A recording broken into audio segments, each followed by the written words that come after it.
COVID-19 pandemic lingers, the issue of job security persists globally, with the Nigerian employment sector facing the heat. Rita Modia brings us details in this report. Among the numerous challenges facing the country as a result of the COVID-19 pandemic is the issue of job security. Now, despite the fact that President Muhammadu Buhari has agreed for the gradual phasing out of the lockdown from May 4th, the labor force, workers, especially monthly earners, are still in doubt if they actually have jobs to go back to. While some have sealed up their fate that they will take a half pay, which is even unable to meet up with their very needs, because the employers say there is no income to pay the workers.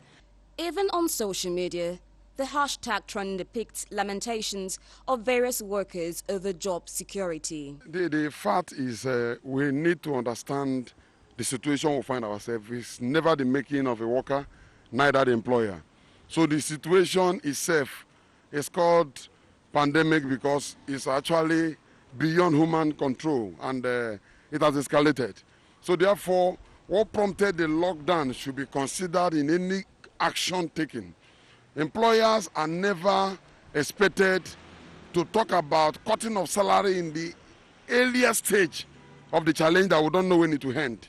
Nobody is ignorant of the fact that employers, especially in the private sectors, are actually established for profit making.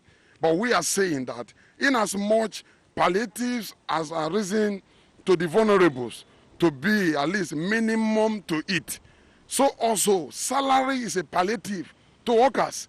So we're talking about workers, we're talking about regular workers, we're talking about employees of a company, we're talking about the composition of the strength of organization.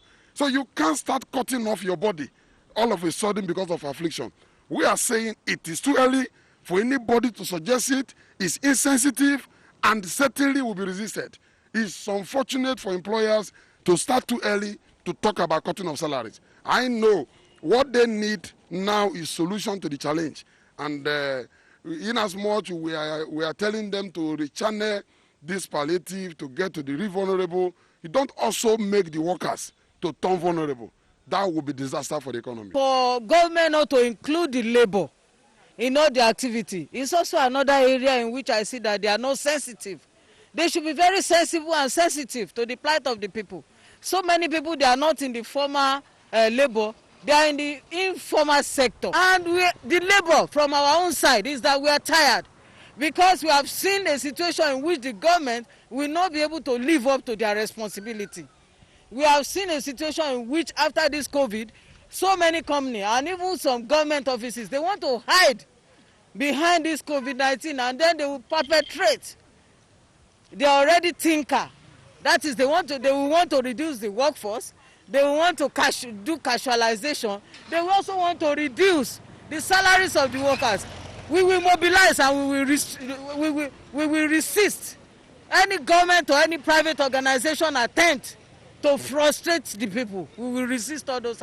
On the streets, residents seek to survive with the use of face masks as erected by Lagos State Governor Babajide Sanwo-Olu.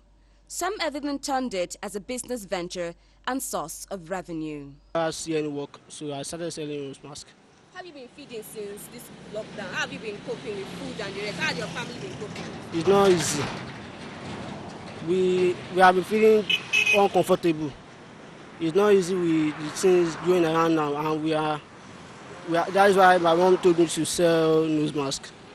How much are you to selling? Get 100 naira. How much have you made today now? 300 naira. So you'll be outside here till what time? I'll be outside maybe till 3 o'clock in the afternoon. Now, despite so many relief funds and palliatives meted out by international bodies to help Nigeria in its response to the COVID-19 pandemic, Nigeria still staggers in maintaining a valuable economy, even as it gradually tends to ease lockdowns. With issues of corruption lingering among government agencies, what happens next, one may ask?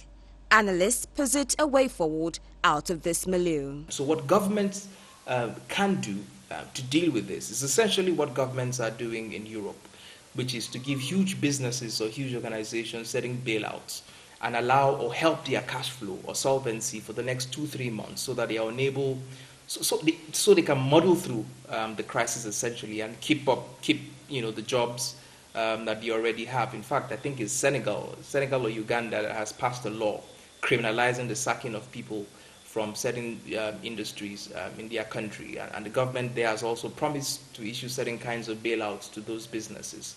So if we want to save jobs and if we want to stop the disaster of a rising unemployment that we've experienced over 2 decades in Nigeria, what we must do is to have targeted policy at saving businesses or helping their cash flow or their solvency so that they can navigate through this very difficult period. The federal government should reschedule its strategies, because who is the messenger in this matter?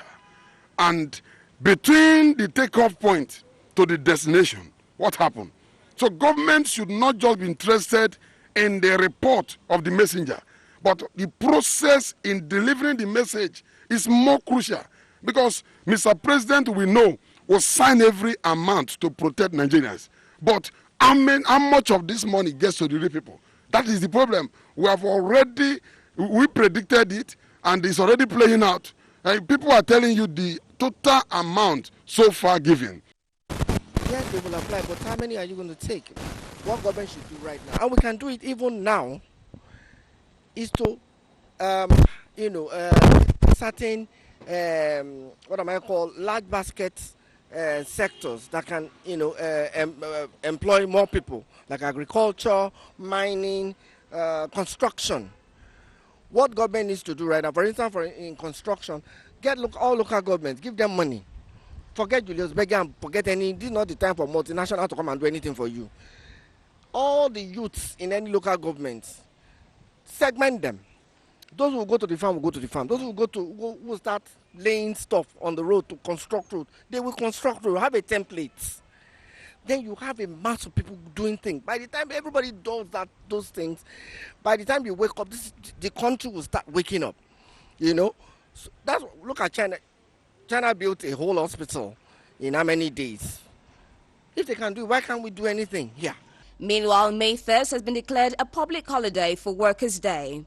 As COVID-19 pandemic lingers, the fate of the Lagos worker is on a shrinking lifeline. Rita Omodia for Galaxy News. Well, these are very interesting times.